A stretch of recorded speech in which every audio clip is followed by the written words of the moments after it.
एक सोसाइटी जो हजारों सालों से अपने यूनिक कस्टम्स और बिलीफ्स के साथ जी रही है। अब सोचो, जब बड़े बड़े रिलीजन्स जैसे हिंदुइज्म, इस्लाम या क्रिश्चियनिटी उनसे मिलते हैं तो क्या होता है? क्या वो सोसाइटी पूरी तरह बदल जाती है या कुछ अपना बचा लेती है? डिड यू नो कि इंडिया में कुछ ट्राइबल कम्युनिटीज ये मानती हैं कि चोरी करना उनके लिए एक वरदान है, अ बून फ्रॉम गॉड। Crazy, right? बिल्कुल। और आज हम इसी फैसिनेटिंग दुनिया में उतरने वाले हैं। तो अगर तुम इंडिया के कल्चरल फैब्रिक को सच में समझना चाहते हो तो दोस्त अभी के अभी सब्सक्राइब बटन दबाओ, नोटिफिकेशन बेल ऑन करो और लाइक करना मत भूलना। Let's get this journey started. हाँ, आज की हमारी चर्चा 3 हिस्सों में बंटी होगी। पहला हिस्सा हम देखेंगे कि हिंदुइज्म, बुद्धिज्म, इस्लाम और क्रिश्चियनिटी का इंडिया की ट्राइबल सोसाइटीज पर क्या और कैसे इम्पैक्ट पड़ा। दूसरा हिस्सा हम टाइम ट्रैवल करेंगे और ट्राइबल एडमिनिस्ट्रेशन के इतिहास को समझेंगे। 1947 से पहले ब्रिटिश राज में क्या था और 1947 के बाद आज़ाद इंडिया में क्या बदलाव आए। और आखिर में हम इंडियन कॉन्स्टिट्यूशन के अंदर जाएंगे और शेड्यूल ट्राइब्स के लिए बनाए गए स्पेशल प्रोटेक्टिव और डेवलपमेंटल प्रोविजंस को डिकोड करेंगे। तो सीट बेल्ट लगा लो, because this is going to be a deep, detailed and super interesting ride. चलो शुरू करते हैं। Topic name: Impact of Hinduism, Buddhism, Christianity and Islam on tribal societies. Broad micro theme: cultural interaction and transformation in tribal India. तो शुरू करते हैं Hinduism से। अब हिंदुइज्म का ट्राइब्स पर प्रभाव कोई प्लान्ड मिशनरी एक्टिविटी नहीं थी। It was a very slow organic process जिसे हिंदुआइजेशन कहते हैं। इसमें ट्राइबल कम्युनिटीज धीरे धीरे हिंदू बिलीफ्स, कस्टम्स और इवन कास्ट स्ट्रक्चर के एलिमेंट्स को अडॉप्ट करती हैं। अच्छा, इसका कोई रियल लाइफ एग्जांपल है? बिल्कुल। सेंट्रल इंडिया की गोंद और भील जनजातियों को देखो। वो अपने ट्रेडिशनल देवी देवताओं की पूजा तो करते हैं, लेकिन साथ ही उन्होंने हिंदू देवी देवताओं और फेस्टिवल्स को भी अपना लिया है। ये एक परफेक्ट एग्जाम्पल है कि कैसे दो कल्चर्स मिलती हैं। Okay, let's unpack this. India एक मेल्टिंग पॉट ऑफ रिलीजन्स है और ट्राइबल इंडिया भी कोई मोनोलिथ नहीं है। सोर्स कहता है कि 90% से ज्यादा ट्राइबल आबादी अभी भी अपने ट्रेडिशनल प्रैक्टिसेस को मानती है, लेकिन 95% से ज्यादा पर हिंदुआइजेशन का असर दिखता है। मतलब ये एक स्लो कल्चरल एब्जॉर्प्शन है। सही। और इसका बैकग्राउंड समझना जरूरी है। ब्रिटिश रूल के आने से कम्युनिकेशन बढ़ा और वो आयरन कर्टन हटा, जिससे ट्राइबल सोसाइटीज और आउटर वर्ल्ड के बीच कांटेक्ट बढ़ गया। और इसमें पेजेंटाइजेशन का क्या रोल था? पेजेंटाइजेशन यानी खेती को अपनाने की प्रक्रिया एक बहुत बड़ा जरिया बनी। इससे ट्राइबल्स ने न सिर्फ कल्टीवेशन सीखी बल्कि पॉपुलर हिंदू बिलीव्स भी अपनाए। ठीक है, अब इस प्रोसेस के कोर लॉजिक को समझते हैं। How did Hinduisation actually work? देखो, ये प्रोसेस ज्यादातर स्मूथ रहा है। इसमें ट्राइबल्स को अपनी पूरी आइडेंटिटी छोड़ने के लिए फोर्स नहीं किया जाता। वो अपने पुराने विश्वासों के साथ नए देवी देवताओं को भी जोड़ लेते हैं। It's like adding a new app to your phone without deleting the old ones. Interesting analogy. और कास्ट सिस्टम में इंटीग्रेशन कैसे हुआ? कुछ जनजातियां जैसे गोंड्स, भिल्स, भूमिज धीरे धीरे हिंदू कास्ट सिस्टम में शामिल हो गईं। सुरजीत सिन्हा का ट्राइबल राजपूत कंटिन्यूम का कॉन्सेप्ट यही बताता है। इसमें भूमिज जैसी जनजातियों ने राजपूत मॉडल को अपनाकर अपनी सेल्फ इमेज बदली। तो क्या हिंदुआइजेशन हमेशा एक ही जैसा होता है या इसके अलग अलग लेवल्स हैं? नहीं, बिल्कुल नहीं। सोर्स 3 लेवल्स बताता है। पहला, जहां वो सिर्फ सोशल कांटेक्ट रखते हैं। दूसरा, जहां वो खुद को हिंदू कहने लगते हैं। और तीसरा, जहां वो पूरी तरह हिंदू सोसाइटी में असिमिलेट हो जाते हैं। ओके, ये ट्राइबल राजपूत कंटिन्यूम का आइडिया थोड़ा और सिंपल शब्दों में समझाओगी? जरूर। बेसिकली ये एक सोशल लैडर की तरह है। एक ट्राइबल ग्रुप राजपूतों के तौर तरीके जैसे उनकी मिलिट्री ट्रेडिशंस और रूल करने का स्टाइल अडॉप्ट करता है और धीरे धीरे सोशल लैडर पर ऊपर चढ़कर खुद को राजपूत कहने लगता है। Got it. तो ये एक तरह का सोशल मोबिलिटी का जरिया था। सो सच्चिदानंदा का भी जिक्र करता है। उन्होंने क्षत्रियाइजेशन की बात की। हाँ, उन्होंने बताया कि क्षत्रियाइजेशन सबसे पॉपुलर राउट रहा है। जनजातियां खुद को क्षत्रिय वंश का बताकर सोशल स्टेटस में ऊपर उठने की कोशिश करती हैं। इसके लिए उन्हें कुछ सोशल डिसेबिलिटीज जैसे बीफ ईटिंग छोड़ना पड़ता था। और इसमें ब्राह्मण्स का क्या रोल था, पॉजिटिव या नेगेटिव? सोर्स इसे न्यूट्रल तरीके से बताता है। उन्होंने ट्राइबल्स को हिंदू फोल्ड में इंटीग्रेट होने में मदद की। जीएस भट्ट के अनुसार उन्होंने 2 तरीके से मदद की। पहला, उन्होंने ट्राइबल्स को हिंदू रिचुअल्स और प्रैक्टिसेस सिखाए। दूसरा, उन्होंने पुराणों और महाभारत से कहानियां सुनाकर जनजातियों की उत्पत्ति को मिथोलॉजिकल लेजिटिमेसी दी, जिससे उनका कास्ट सिस्टम में दावा मजबूत हुआ। कूल ना? बहुत क्लेवर। अब इसके रियल वर्ल्ड इंपैक्ट की बात करते हैं। पॉजिटिव और नेगेटिव दोनों। राइट। इसका एक नेगेटिव साइड भी था। हिंदू रिचुअल्स काफी कॉम्प्लिकेटेड और खर्चीले होते हैं, जो ट्राइबल सिंप्लिसिटी की जगह ले लेते हैं। उनकी अपनी इंस्टीट्यूशंस जैसे यूथ डॉर्मेटरीज खत्म हो गईं। और ब्राइड प्राइस की जगह डाउरी सिस्टम का खतरा बढ़ा। Can you explain the difference? Bride price और डाउरी में फंडामेंटल फर्क क्या है? जरूर। ब्राइड प्राइस में लड़के का परिवार लड़की के परिवार को पैसे या तोहफे देता है, जो दिखाता है कि महिला की वैल्यू है। डाउरीज का उल्टा है। लड़की का परिवार लड़के को देता है और ये अक्सर एक्सप्लॉयटेशन और वायलेंस की जड़ बनता है। छोटा नागपुर रीजन में ये बदलाव देखा गया, जो ट्राइबल सोसाइटीज में महिलाओं की स्थिति में गिरावट का संकेत था। सो उसमें भिल जनजाति की एक कहानी है, उनके मिथ के बारे में। ऑफ महादेव कहते हैं। ये मिथ उनके पिछड़ेपन को जस्टिफाई करने जैसा लगता है। बट क्या सभी ट्राइबल्स जो हिंदूज के कांटेक्ट में आए उनसे एक्सप्लॉइट हुए? सोर्स कहता है कि ज्यादातर exploiters, money lenders, traders, contractors Hindu थे, जिससे ट्राइबल्स में हिंदूज के प्रति नफरत थी। लेकिन वो साधु और महात्मा जैसे लोगों की इज्जत करते थे। तो इसका पॉजिटिव साइड या एमालगमेशन वाला एस्पेक्ट क्या था? दूसरी तरफ कई जनजातियों ने हिंदुइज्म को अपने तरीके से अपनाया, जिससे एक मिली-जुली यूनिक सोशो कल्चरल सिस्टम बना। बंगाल के राजवंशी इसका उदाहरण है। उन्होंने जाति व्यवस्था अपनाई पर अपना गोत्रा सिस्टम का शिप भी बनाए रखा, जो हिंदू धर्म में सैंक्शनड नहीं है। तो इन शॉर्ट, हिंदुआइजेशन एक कॉम्प्लेक्स मल्टी लेयर्ड प्रोसेस है। ये सिर्फ धर्म परिवर्तन नहीं है, बल्कि सोशल स्ट्रक्चर, आइडेंटिटी और लाइफस्टाइल में एक गहरा बदलाव है। Now pause and practice saying this part allowed. Hinduization was not a planned conversion, but a gradual process of cultural assimilation, often leading to the adoption of the caste system, a concept known as the tribal Rajput continuum. Practice. Mini recap. In short, हिंदुआइजेशन ने जनजातीय समाजों को हिंदू सामाजिक ताने बाने से जोड़ा, लेकिन इसके साथ ही उनकी अपनी अनोखी सामाजिक संरचनाओं में भी बदलाव आए। एब्सोल्युटली। अब आगे बढ़ते हैं। हमारा अगला टॉपिक है बुद्धिज्म, इस्लाम और क्रिश्चियनिटी। हाँ, हिंदुइज्म के परवेसिव इन्फ्लुएंस के मुकाबले इन तीनों धर्मों का प्रभाव मार्जिनल और लोकलाइज्ड रहा है।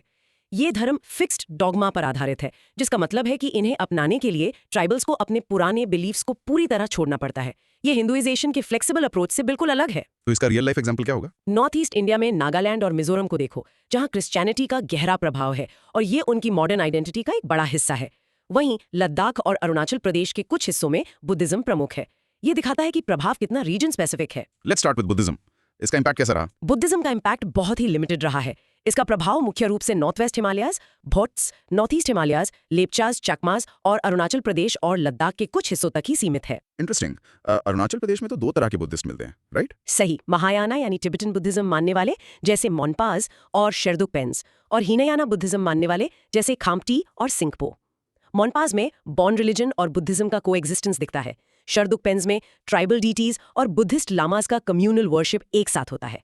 ये दिखाता है कि बुद्धिज्म अपनाने के बाद भी लोकल ट्रेडिशंस पूरी तरह खत्म नहीं होती। और वहाँ गोम्पा का क्या रोल है? बुद्धिस्ट मोनेस्ट्रीज, जिन्हें गोम्पा कहते हैं, इन इलाकों में सोशल और रिलीजियस लाइफ का सेंटर बन गए हैं। लामाओं का बहुत इंपॉर्टेंट रोल होता है। तो बुद्धिज्म हालांकि डॉगमेटिक है, फिर भी कुछ ट्राइबल एरियाज में लोकल ट्रेडिशंस के साथ कोएग्जिस्ट करने में कामयाब रहा है। ओके, नेक्स्ट आप इस्लाम। इसका प्रभाव इतना मार्जिनल क्यों रहा? इस्लाम का प्रभाव भी बहुत मार्जिनल रहा है। इसका कारण इसका हाईली डॉगमेटिक नेचर और मुस्लिम शासकों से ऑफिशियल पेट्रोनेज की कमी को माना जाता है। इसे फैलाने का काम सूफी सेंट्स और प्रीचर्स पर छोड़ दिया गया था। तो इसका असर कहाँ पड़ा? इसका असर नॉर्थ वेस्टर्न हिमालयन रीजन्स जैसे गुजरात, जम्मू एंड कश्मीर, गुज्जर्स, बकरेवाल और राजस्थान, भिल्स, कोटीज के कुछ पैस्टोरल कम्युनिटीज पर पड़ा। लक्षद्वीप एकमात्र ऐसी जगह है जहां लगभग पूरी ट्राइबल पॉपुलेशन मुस्लिम है। लक्षद्वीप का केस इतना यूनिक क्यों है? क्योंकि ये अकेला ऐसा एरिया है जहां पूरी ट्राइबल पॉपुलेशन ने इस्लाम अपनाया। दूसरा, यहाँ इस्लामिक पेट्रिलिनियल नॉर्म्स और लोकल मैट्रिलिनियल ट्रेडिशंस का एक फैसिनेटिंग ब्लेंड देखने को मिलता है, जो कहीं और नहीं है। इसको थोड़ा और एक्सप्लेन करो। मैट्रिलिनी वर्सेस पेट्रिलिनी का क्लैश। हाँ, वहाँ की सोसाइटी मैट्रिलिनी यानी माँ के वंश पर आधारित थी, जो इस्लाम के पेट्रिलिनियल नॉर्म्स से टकराती थी। रिजल्ट, एक यूनिक मिक्स जहाँ मैट्रिलिनी और इस्लामिक लॉज कोएग्जिस्ट करते हैं। और अब वहाँ क्या हो रहा है? धीरे धीरे प्रोग्रेसिव इस्लामाइजेशन हो रहा है। इस्लामिक प्रैक्टिसेस जैसे शरिया लॉज, फेस्टिवल्स और ऑर्थोडॉक्स ऑर्गेनाइजेशंस जैसे तबलीगी जमात का प्रभाव बढ़ रहा है। ये पुरानी सिंक्रेटिक यानी मिलीजुली ट्रेडिशंस को वीड आउट करने की कोशिश कर रहे हैं। तो इन शॉर्ट, इस्लाम अपने डॉगमेटिक नेचर के बावजूद नोमैडिक और एगैलिटेरियन ट्राइबल स्ट्रक्चर्स में कुछ जगह बना पाया। ठीक है, अब आते हैं क्रिश्चियनिटी पर। इसका इम्पैक्ट सबसे सिग्निफिकेंट रहा है हिंदुइज्म के बाद। हेल्थ केयर जैसे सोशल सर्विसेज के नेटवर्क बनाए। सोर्स कहता है कि क्रिश्चियनिटी इंडिया में वेलफेयर का सबसे पहला एजेंट बना। तो में डिफरेंस क्या है हिंदुइज्म के स्प्रेड और क्रिश्चियनिटी इस्लाम के स्प्रेड में? सबसे बड़ा फर्क है अप्रोच का। हिंदुइज्म फ्लेक्सिबल था, अब्जॉर्ब करता था। क्रिश्चियनिटी और इस्लाम डॉगमेटिक थे, वो total rejection of the past की मांग करते थे। समझे? हाँ। और क्रिश्चियनिटी को अपनाने का मतलब था एक सडन चेंज। एक्सपर्ट कई ट्रेडिशनल बिलीव्स और प्रैक्टिसेस जैसे यूथ डॉर्मेटरीज को डेनिग्रेट और डिस्कार्ड कर दिया गया। क्या क्रिश्चियनिटी अपनाने के पीछे सिर्फ धार्मिक कारण थे? नहीं, सोर्स साफ कहता है कि कई बार ये एक्सप्लॉयटेशन के खिलाफ एक पॉलिटिकल और सोशल रिएक्शन था। लैंडलॉर्ड्स, मनी लेंडर्स और ट्रेडर्स, जो अक्सर हिंदू होते थे, उनके शोषण के खिलाफ। कोल रिबेलियन 1932 इसका एक उदाहरण है। एजुकेशन और हेल्थ केयर जैसे मटीरियल बेनिफिट्स भी एक बड़ा फैक्टर थे। और इसका नॉर्थ ईस्ट इंडिया पर क्या इम्पैक्ट हुआ? Radical transformation. मिजोरम में 20th सेंचुरी की शुरुआत में क्रिश्चियनिटी ने फॉर्मल एजुकेशन और मॉडर्न मेडिसिन की शुरुआत की। ओल्ड कस्टम्स और सैक्रिफाइसेस की जगह न्यू फेथ ने ले ली। मोनोगेमी को एक्सेप्ट किया गया। मिशनरीज ने मदरलेस बेबीज के लिए होम शुरू किए, जिससे इन्फेंट मोर्टेलिटी कम हुई। सोशल चेंजेस भी आए होंगे? हाँ, नागा ट्राइब्स जैसे कोन्याक नागाज और आओ नागाज में क्रिश्चियन एसोसिएशंस ने कंट्री राइस बियर, जू पीने से परहेज और डिवोर्स को डिस्करेज करने जैसे सुधारों को बढ़ावा दिया। लेकिन इससे ट्राइबल सोसाइटी के अंदर डिवीजन कैसे पैदा हुआ? क्योंकि कन्वर्ट्स और नॉन कन्वर्ट्स के बीच एक कल्चरल और साइकोलॉजिकल गैप बन गया। केन साया की छोटा नागपुर की स्टडी बताती है कि कन्वर्ट्स में नॉन कन्वर्ट्स के मुकाबले एक सेंस ऑफ सुपीरियरिटी आ जाती थी। वो खुद को best religion of the world का फॉलोअर मानते थे। इससे ट्राइबल सोसाइटी के अंदर ही डिवीजन पैदा हो गया। जैसे खासी ट्राइब में क्रिश्चियन खासीज और नॉन क्रिश्चियन खासीज। तो इन सभी धर्मों के प्रोटैगनिस्ट का ट्राइबल ऑटोनॉमी पर फाइनल वर्डिक्ट क्या है? सोर्स का कंक्लूजन थोड़ा क्रिटिकल है। ये कहता है कि ब्रिटिश कॉलोनियलिस्ट्स, हिंदू मिशनरीज और सोशल वर्कर्स सबके अपने अपने इंटरेस्ट्स थे। कोई सिविलाइज करना चाहता था, कोई असिमिलेट। बहुत कम लोगों ने, जैसे वेरियर एल्विन जैसे एंथ्रोपोलॉजिस्ट ने, ट्राइबल कल्चर को प्रिजर्व करने की वकालत की। ओके, सो अब हम ट्राइबल एडमिनिस्ट्रेशन के इवोल्यूशन को देखेंगे। ओके, पहले बिफोर 1947 द ब्रिटिश एरा। ठीक है। ब्रिटिश एडमिनिस्ट्रेशन का ट्राइबल एरियाज के प्रति अप्रोच शुरू में एक्सप्लॉयटेशन और मिथ्स पर आधारित था, लेकिन बाद में बार बार होने वाले अपराइजिंग्स के कारण उन्होंने आइसोलेशन और स्पेशल एडमिनिस्ट्रेटिव अरेंजमेंट्स की पॉलिसी अपनाई। कोई एग्जांपल? इमेजिन करो कि आपकी कॉलोनी में बहुत झगड़े होते हैं, तो सरकार एक स्पेशल रूल बना दे कि यहाँ रेगुलर पुलिस नहीं आएगी, बल्कि एक अलग तरह का सिस्टम होगा। ब्रिटिश ने यही किया जब उन्होंने राजमहल हिल्स को रेगुलर कोर्ट्स के जुरिस्डिक्शन से हटाकर हिल असेंबली बनाई। तो आज़ादी से पहले ट्राइबल्स को एबोरिजिन्स कहा जाता था और उनके बारे में रोमांटिसाइज्ड मिथ्स थे। हाँ, कि वो एग्जॉटिक, सिंपल, हैप्पी लोग हैं, लेकिन सच्चाई पॉवर्टी, बीमारी और शोषण की थी। ब्रिटिश का इनिशियल मोटिव क्या था ट्राइबल्स को लेकर? उनका डबल मोटिव था। एक तरफ वो रोमांटिक मिथ्स को परपेचुएट करके उन्हें एक्सोटिसाइज करते थे, दूसरी तरफ उन्हें आइसोलेट रखकर एक्सप्लॉइट करना चाहते थे और नेशनल मूवमेंट से दूर रखना चाहते थे। इसीलिए ट्राइबल एरियाज को प्रोहिबिटेड एरियाज घोषित कर दिया गया, जहां सिर्फ क्रिश्चियन मिशनरीज को जाने की इजाजत थी। उनका पहला अटेम्प्ट कैसा था एडमिनिस्ट्रेशन का? उनका पहला सीरियस अटेम्प्ट टर्बुलेंट ट्राइब से डील करने का था, राजमहल हिल्स के पहाड़ियास के साथ। उन्होंने पहाड़िया चीफ्स को सनद यानी ग्रांट्स दी और मेल रनर्स को प्रोटेक्ट करने के बदले में एक फिक्स्ड सम देने का वादा किया। बेसिकली अ ब्राइब। और फिर एडमिनिस्ट्रेटर क्लीवलैंड का प्लान आया। सही। क्लीवलैंड ने पहाड़ियास को फॉरेनर्स यानी आउटसाइडर्स के इंक्रोचमेंट से बचाने की कोशिश की। उन्होंने उनकी जमीन को गवर्नमेंट एस्टेट बनाकर रेंट फ्री कर दिया। 1782 में राजमहल हिल ट्रैक्ट को ऑर्डिनरी कोर्ट्स के जुरिस्डिक्शन से हटा दिया गया और एक हिल असेंबली बनाई गई। ये हिल असेंबली क्यों बनाई गई थी? क्या ये ट्राइबल्स को पावर देने के लिए थी? नहीं, इसका main objective internal justice and peace establish करना था, ताकि ब्रिटिश एडमिनिस्ट्रेशन स्मूथली चल सके। पावर देना उनका लक्ष्य नहीं था, बल्कि कंट्रोल मेंटेन करना था। इस असेंबली को कैपिटल पनिशमेंट देने तक का अधिकार था। That's a big deal. Specially treated tract को दामनेको के नाम से जाने लगा। लेकिन इसके बाद भी अपराइजिंग्स हुए। सारे विद्रोहों का कॉमन कॉज क्या था? The underlying cause was always the same: deep resentment and dissatisfaction created as a result of exploitation by their technologically and culturally more advanced neighbors. याद रखना, होम म्यूटिनी, खौंड अपराइजिंग और Santhal rebellion जैसे कई बड़े विद्रोह हुए। और इन विद्रोहों के बाद ब्रिटिश ने क्या किया? इन विद्रोहों के बाद ब्रिटिश ने सेग्रीगेशन की पॉलिसी को फॉर्मलाइज किया। उन्होंने महसूस किया कि ट्राइबल एरियाज के लिए डिस्टिंक्ट एंड स्पेशल अरेंजमेंट्स की जरूरत है।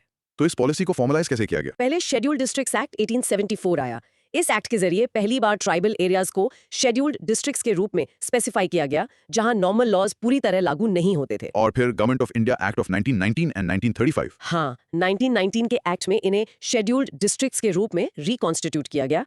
साइमन कमीशन की रिकमेंडेशन के बाद 1935 के एक्ट में इन एरियाज को totally and partially excluded areas में बदल दिया गया। यहाँ गवर्नर को वाइड लेजिस्लेटिव पावर्स दी गई। तो एक्सक्लूडेड एरियाज बनाने के पीछे ब्रिटिश की क्या सोच थी? सोच ये थी कि ट्राइबल्स को नेशनल मेनस्ट्रीम से अलग रखा जाए। फ्रीडम मूवमेंट जोर पकड़ रहा था और ब्रिटिश नहीं चाहते थे कि ट्राइबल पॉपुलेशंस उसमें शामिल हों। तो ओवरऑल ब्रिटिश पॉलिसी को हम प्रोटेक्टिव कह सकते हैं? पाशी। उन्होंने बाहरी एक्सप्लॉयटेशन से बचाने के लिए आइसोलेशन किया, लेकिन ये प्रोटेक्शन उनके अपने इंपीरियल इंटरेस्ट को सर्व करने के लिए था, ना कि ट्राइबल्स के जेन्युइन वेलफेयर के लिए। Okay, time to practice. Say this aloud. British tribal administration evolved from bribery and control to a formal policy of segregation through acts like the Scheduled Districts Act of 1874, creating excluded areas to prevent tribal uprisings and their participation in the national movement. Mini recap. In short, British era tribal administration, control और isolation की कहानी है जो विद्रोहों के जवाब में बनाई गई थी। अब बात करते हैं आजादी के बाद की। After 1947, the post-independence era. ठीक है। आजादी के बाद पॉलिसी में एक रैडिकल शिफ्ट आया। सेग्रीगेशन की जगह प्रोग्रेसिव असिमिलेशन की पॉलिसी अपनाई गई।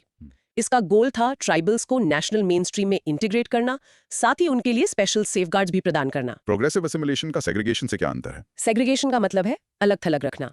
प्रोग्रेसिव एसिमिलेशन का मतलब है धीरे धीरे सेफगार्ड्स के साथ मुख्यधारा में शामिल करना, ताकि उनकी आइडेंटिटी भी बची रहे और वो डेवलप भी करे। इसका एग्जांपल? ये वैसा ही है जैसे एक परिवार में एक सदस्य को स्पेशल सपोर्ट दिया जाए ताकि वो बाकी सबके बराबर आ सके, ना कि उसे अलग थलग छोड़ दिया जाए। कॉन्स्टिट्यूशन ऑफ इंडिया ने यही अप्रोच अपनाया। तो आजादी के बाद क्या स्टेप्स लिए गए? आजादी के साथ ट्राइबल वेलफेयर को लेकर एक नई अवेयरनेस हुई। The constituent assembly on January 26, 1950 adopted a policy of progressive assimilation.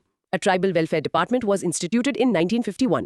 संविधान में आर्टिकल 244 के तहत शेड्यूल्ड एरियाज के एडमिनिस्ट्रेशन के लिए एक नई लाइन ऑफ एडमिनिस्ट्रेशन बनाई गई जो 5th एंड 6th शेड्यूल में दी गई है। इस नए एडमिनिस्ट्रेटिव स्ट्रक्चर में गवर्नर की क्या स्पेशल पावर्स थी? गवर्नर को यहाँ स्पेशल पावर्स दी गई, जैसे ए सेंट्रल और स्टेट लॉज को मॉडिफाई करके लागू करना और बी ट्राइबल्स की जमीन को मनी लेंडर्स से बचाने के लिए रेगुलेशंस बनाना। और गवर्नर को ट्राइब्स एडवाइजरी काउंसिल से कंसल्ट करना जरूरी है। इसका पर्पस है प्रोटेक्शन। और यूनियन और स्टेट गवर्नमेंट का रोल क्या था? सिंपल डिवीजन है, स्टेट इंप्लीमेंट करेगा, यूनियन गाइड और फंड करेगा। ये कोऑपरेटिव फेडरलिज्म का एक अच्छा एग्जाम्पल है। आर्टिकल 339(2) के तहत यूनियन गवर्नमेंट स्टेट्स को डायरेक्शंस दे सकती है। लेकिन इस नए सिस्टम से ट्रेडिशनल काउंसिल्स का क्या हुआ? पंचायती राज सिस्टम से उन्हें नुकसान क्यों हुआ? क्योंकि पंचायती राज एक फॉर्मल इलेक्टेड सिस्टम है जिसके पास गवर्नमेंट फंडिंग और एडमिनिस्ट्रेटिव पावर्स हैं। इसने ट्रेडिशनल काउंसिल्स के फंक्शंस को एडमिनिस्ट्रेटिव से लेकर इकोनॉमिक तक सब कुछ टेक ओवर कर लिया, जिससे वो इररेलेवेंट होने लगी। तो क्या ट्रेडिशनल काउंसिल्स को खत्म हो जाना चाहिए? नहीं, 1961 की scheduled areas and scheduled tribes commission की रिपोर्ट के मुताबिक नहीं। उनका कहना था कि ये काउंसिल्स नेचुरली इवॉल्व हुई हैं और लोगों का उन पर भरोसा है because they command a ready allegiance from the people. उन्हें खत्म करने की बजाय मॉडर्न सिस्टम के साथ इंटीग्रेट करना बेहतर होता। स्ट्रक्चर्स और ट्रेडिशनल इंस्टीट्यूशंस के बीच एक टेंशन भी पैदा हुआ। ठीक है। Practice this sentence. After 1947, India shifted from a policy of segregation to progressive assimilation, using the 5th and 6th schedules of the Constitution to create special administrative frameworks for scheduled areas, balancing protection with integration. Go on, practice. Mini recap. In short, आजादी के बाद भारत ने जनजातियों के लिए संरक्षण और एकीकरण की एक नई संवैधानिक और प्रशासनिक रूपरेखा तैयार की। चलिए, अब हमारे फाइनल पार्ट पर आते हैं। Topic name: constitution and scheduled tribes. Broad micro theme: constitutional safeguards for tribal welfare and development. ठीक है, तो सबसे पहले defining tribe and protective provisions. Okay. Constitution में ट्राइब शब्द की कोई क्लियर डेफिनेशन नहीं है। आर्टिकल 342 के तहत शेड्यूल्ड ट्राइब्स वो ट्राइब्स या ट्राइबल कम्युनिटीज हैं जिन्हें प्रेसिडेंट पब्लिक नोटिफिकेशन के जरिए स्पेसिफाई करते हैं। कॉन्स्टिट्यूशन ट्राइबल्स के लिए दो तरह के प्रोविजंस देता है, प्रोटेक्शन एंड डेवलपमेंट। संविधान ट्राइब को डिफाइन क्यों नहीं करता? इससे क्या प्रॉब्लम होती है? ये बहुत कॉम्प्लेक्स क्वेश्चन है, कोई एक डेफिनेशन फिट नहीं होती। प्रॉब्लम ये होती है कि कौन सी कम्युनिटी एसटी लिस्ट में शामिल होगी और कौन सी नहीं, इस पर कंफ्यूजन और डिबेट होता है। इसका रियल लाइफ एग्जांपल क्या होगा? सोचो, स्कूल में कुछ स्टूडेंट्स को एक्स्ट्रा क्लासेस या स्पेशल अटेंशन दी जाती है ताकि वो बाकियों के साथ कैचअप कर सकें। प्रोटेक्टिव प्रोविजंस बिल्कुल वैसे ही हैं। ये सोशल एंड इकोनॉमिक एक्सप्लॉयटेशन से बचाने के लिए दिए गए स्पेशल राइट्स हैं। ओके, तो इन प्रोटेक्टिव प्रोविजंस को डिटेल में डिस्कस करते हैं। The term tribe is not clearly defined in the constitution. ये ambiguity कभी-कभी वेलफेयर प्रोग्राम्स को इम्प्लीमेंट करने में हिंड्रेंस बनती है। आजादी के बाद कॉन्स्टिट्यूशन फ्रेमर्स ने ट्राइबल्स के वेलफेयर और डेवलपमेंट को इंश्योर करने के लिए स्पेशल आर्टिकल्स बनाए। Let's go through the key articles. Article 15(4) से शुरू करते हैं। Right, article 15(4) promotion of social, economic and educational interests. ये आर्टिकल स्टेट को सोशली और educationally backward classes including STs के एडवांसमेंट के लिए स्पेशल प्रोविजन बनाने की पावर देता है। ये डिस्क्रिमिनेशन के खिलाफ जनरल रूल आर्टिकल 15 का एक एक्सेप्शन है। और article 16(4)? Article 16(4) reservation in posts and services. ये स्टेट को एसटीज के लिए पब्लिक सर्विसेज में रिजर्वेशन करने की पावर देता है। नेक्स्ट है आर्टिकल 19(5). ये फ्रीडम ऑफ मूवमेंट को रिस्ट्रिक्ट करता है। क्या ये फंडामेंटल राइट्स के खिलाफ नहीं है? हाँ, गॉट इट। अब article 23। Article 23 prohibition of traffic in human beings, forced labour. ये बिगाड़ या फोर्स्ड लेबर को बैन करता है, जो एसटीज के लिए बहुत इंपॉर्टेंट प्रोविजन है क्योंकि वो बॉन्डेड लेबर के प्रति बहुत वल्नरेबल रहे हैं। आर्टिकल 15(4) और आर्टिकल 29 में क्या कनेक्शन है? आर्टिकल 15(4) एजुकेशनल एडवांसमेंट की बात करता है, जैसे रिजर्वेशन इन कॉलेजेस, जबकि आर्टिकल 29 कल्चरल राइट्स की बात करता है, जैसे अपनी लैंग्वेज और कल्चर को बचाने का अधिकार। दोनों मिलकर एसटीज के ओवरऑल डेवलपमेंट और आइडेंटिटी प्रोटेक्शन को इंश्योर करते हैं। ठीक है, फिर है article 46। Article 46 promotion of educational and economic interests. ये एक डायरेक्टिव प्रिंसिपल है जो स्टेट को वीकर सेक्शंस इंक्लूडिंग एसटीज के एजुकेशनल और इकोनॉमिक इंटरेस्ट्स को प्रमोट करने और उन्हें सोशल इनजस्टिस से बचाने का निर्देश देता है। आर्टिकल 164 भी है। हाँ, article 164 minister in charge of tribal welfare. Bihar, Orissa और मध्य प्रदेश जैसे राज्यों में एक डेडिकेटेड ट्राइबल वेलफेयर मिनिस्टर का प्रोविजन है। और पॉलिटिकल रिजर्वेशन के लिए आर्टिकल 330, 332 एंड 334 ये एसटीज के लिए लोकसभा और विधानसभा में सीट्स की रिजर्वेशन को इंश्योर करता है। और आर्टिकल 338? इसमें national commission for STs (NCST) का प्रोविजन है। इसका मेन काम क्या है? इसका मेन काम एक वॉचडॉग की तरह है। शुरुआत में एक स्पेशल ऑफिसर का प्रोविजन था। 1990 में इसे national commission for scheduled castes and scheduled tribes में बदला गया। फिर 89th अमेंडमेंट एक्ट 2003 के जरिए इसे बाइफरकेट करके एक अलग national commission for scheduled tribes (NCST) बनाया गया। ये इन्वेस्टिगेट करता है कि एसटीज के लिए बनाए गए सेफगार्ड्स ठीक से इंप्लीमेंट हो रहे हैं या नहीं, और अपनी रिपोर्ट प्रेसिडेंट को देता है। तो क्या ये सारे प्रोटेक्टिव प्रोविजंस काफी हैं? Constitutionally the framework is very strong and रोजी, लेकिन सोर्स का कंक्लूजन बताता है कि sadly the Lofty ideas of the framers of the constitution could never be translated into reality. Implementation में बहुत गैप्स रहे हैं। Let's get this right. Practice saying The Constitution provides protective provisions like Articles 15(4), 19(5), and 338, which offer reservations, protect tribal land, and establish a national commission to safeguard the interests of scheduled tribes against social and economic exploitation. Mini recap. In short, संविधान जनजातियों को शोषण से बचाने के लिए आरक्षण से लेकर सांस्कृतिक अधिकारों तक कई शक्तिशाली सुरक्षा कवच प्रदान करता है। अब हम आते हैं डेवलपमेंटल प्रोविजंस एंड स्केड्यूल्स पर। ठीक है। डेवलपमेंटल प्रोविजंस वो कॉन्स्टिट्यूशनल मेजर्स हैं जो एसटीज के सोशियो इकोनॉमिक डेवलपमेंट को एक्टिवली प्रमोट करने के लिए बनाए गए हैं। इनमें सबसे इंपॉर्टेंट है 5th and 6th शेड्यूल्स जो ट्राइबल एरियाज के एडमिनिस्ट्रेशन के लिए एक डिटेल्ड ब्लूप्रिंट देते हैं। तो अगर प्रोटेक्टिव प्रोविजंस एक शील्ड हैं, तो डेवलपमेंटल प्रोविजंस एक इंजन की तरह हैं जो प्रोग्रेस को आगे बढ़ाते हैं, special funds, special governance structures etcetera. चलिए इन प्रोविजंस को देखते हैं। The main developmental provisions articles 275 और 339 और 5th and 6th शेड्यूल्स में है। आर्टिकल 275 स्टेट्स को एसटीज के वेलफेयर के लिए यूनियन गवर्नमेंट से असिस्टेंस या ग्रांट्स का प्रोविजन करता है। आर्टिकल 339 यूनियन गवर्नमेंट को स्टेट्स को एसटी वेलफेयर स्कीम्स के एग्जीक्यूशन के लिए डायरेक्शन देने की एग्जीक्यूटिव पावर देता है। और आर्टिकल 339(1) में कमीशन अपॉइंट करने की पावर है। धेबर और भुरिया कमीशंस क्यों बनाई गई थी? संविधान के आर्टिकल 339(1) के तहत ये कमीशंस एसटी वेलफेयर की प्रोग्रेस को रिव्यू करने और फ्यूचर पॉलिसी के लिए रिकमेंडेशंस देने के लिए बनाई गई थी। पहली 1960 में धेबर कमीशन और दूसरी 2002 में भुरिया कमीशन। ठीक है।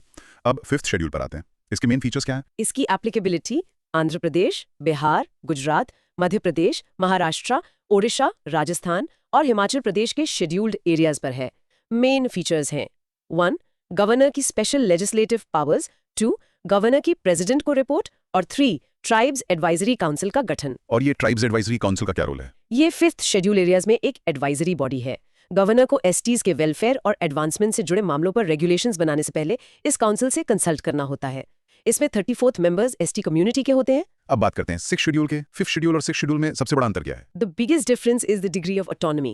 6th schedule provides much greater autonomy, creating autonomous districts with their own law-making powers, essentially making them states within a state. 5th schedule focuses more on protection and welfare under the governor's control. Got it. हाँ, तो 6th schedule कहाँ लागू होती है? ये असम, मेघालय, मिजोरम और त्रिपुरा के tribal areas पर लागू होती है। इसकी मेन फीचर्स हैं ए. ऑटोनॉमस डिस्ट्रिक्ट्स और ऑटोनॉमस रीजन्स का creation, B. Power of self management और सी. इन एरियाज की ऑटोनॉमी जहां पार्लियामेंट या स्टेट लेजिस्लेचर के लॉज ऑटोमेटिकली लागू नहीं होते। वाओ। और आर्टिकल 371A नागालैंड को इतनी स्पेशल पावर क्यों देता है? ये नागा हिस्ट्री और उनके यूनिक पॉलिटिकल सिचुएशन को रिकॉग्नाइज करता है। ये प्रोविजन उनकी कल्चरल और सोशल आइडेंटिटी और सबसे जरूरी उनकी जमीन और रिसोर्सेज पर उनके कंट्रोल को प्रोटेक्ट करने के लिए बनाया गया था, जो नागा मूवमेंट की कोर डिमांड थी। आर्टिकल 371A कहता है कि पार्लियामेंट का कोई भी एक्ट नागाज के रिलीजियस और social practices, customary law and ownership of land पर तब तक लागू नहीं होगा जब तक नागालैंड असेंबली उसे रेजोल्यूशन से अलाउ न कर दे। इसके अलावा 371B और C भी हैं। हाँ, आर्टिकल 371B असम के लिए है, जिसमें प्रेसिडेंट स्टेट असेंबली के ट्राइबल एरिया से चुने गए मेंबर्स की एक कमेटी बना सकते हैं। और आर्टिकल 371C मणिपुर के लिए है, जिसमें हिल एरियाज के एडमिनिस्ट्रेशन के लिए इलेक्टेड मेंबर्स की एक कमेटी का प्रोविजन है। तो इन सब प्रोविजंस का रियल वर्ल्ड इंपैक्ट क्या रहा है? क्या ये सभी प्रोविजंस जमीन पर उतने इफेक्टिव हैं जितने कागज पर लगते हैं? जैसा आप पहले भी कहा, the source ends on a sad note. It says the plight of the tribal people during the last 4 decades after independence bear testimony to this bitter reality. मतलब implementation में भारी कमी रही है। Final practice for this section. Say it aloud. The developmental framework for tribes rests on the 5th and 6th schedules, with the 6th schedule granting significant autonomy to tribal areas in the northeast, and special provisions like Article 371A protecting the unique identity of Nagaland. Mini recap. In short, संविधान विकास के लिए एक flexible और area specific खाका प्रदान करता है, जिसमें नॉर्थ ईस्ट की जनजातियों को अभूतपूर्व स्वायत्तता दी गई है। wow, what a journey. Today we explored the vast and complex world of tribal India. Indeed, broad micro theme.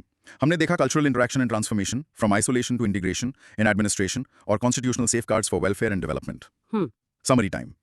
पहला हमने देखा कि कैसे हिंदुइज्म ने ट्राइबल्स को धीरे धीरे एसिमिलेट किया, जबकि क्रिश्चियनिटी ने रेडिकल ट्रांसफॉर्मेशन लाया, जिसके पॉजिटिव और नेगेटिव दोनों रिजल्ट्स हुए। Right. दूसरा हमने ट्राइबल एडमिनिस्ट्रेशन की एवोल्यूशन को ट्रेस किया, ब्रिटिश राज की सेग्रीगेशन पॉलिसी से लेकर आजाद इंडिया की प्रोग्रेसिव एसिमिलेशन की पॉलिसी तक। बिल्कुल। और तीसरा हमने संविधान के प्रोटेक्टिव शील्ड को समझा, आर्टिकल 15(4) से लेकर आर्टिकल 371A तक, और जाना कि कैसे 5th और 6th शेड्यूल ट्राइबल गवर्नेंस की नींव है। सही। और इस पूरी चर्चा के बाद हमने बहुत सारे प्रोविजंस और लॉज की बात की, पर एक सवाल सोचते हैं, क्या असली एम्पावरमेंट कानूनों से आती है या तब आती है जब एक कम्युनिटी को ये डिसाइड करने का हक हो कि डेवलपमेंट का उनके लिए मतलब क्या है? Should development be imposed or should it come from within, respecting their own vision for their future? इस पर सोचना। ये एक बहुत जरूरी सवाल है। अब लिसनर्स के लिए कुछ कंटेंट प्रोब्स। रेडी? पहला, हिंदुआइजेशन और क्रिश्चियनाइजेशन के प्रोसेस में दो फंडामेंटल डिफरेंसेस बताओ। Approach. Hinduization was slow and absorptive. Christianization was sudden and demanded a total break from the past. दूसरा, ब्रिटिश ने एक्सक्लूडेड एरियाज की पॉलिसी क्यों अपनाई? To control uprisings and keep tribals isolated from the national freedom movement. तीसरा, 5th और 6th schedule में autonomy के level में क्या मेन अंतर है? Sixth schedule grants much higher autonomy, creating states within a state.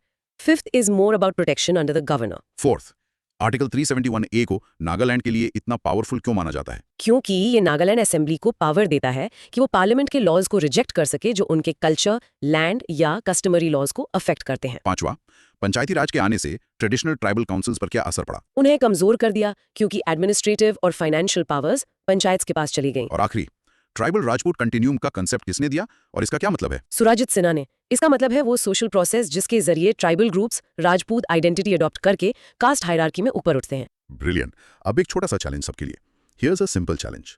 आज हमने जिन कॉन्स्टिट्यूशनल आर्टिकल्स की बात की उनमें से कोई एक चुनो, से article 244 and the 5th schedule. अब उसे 2 मिनट में अपने किसी दोस्त या फैमिली मेंबर को एक्सप्लेन करने की कोशिश करो। देखो तुम उन्हें इसका इंपॉर्टेंस समझा पाते हो या नहीं। That's a great exercise. This was the deep dive. अगर इस डिस्कशन ने तुम्हारे दिमाग में एक भी नई चिंगारी जलाई है तो हमारा काम हो गया। For more such deep explorations into the topics that matter, make sure you are subscribed. Comment below with your biggest takeaway from today. We read every single one. अगली बार तक सीखते रहो, सोचते रहो।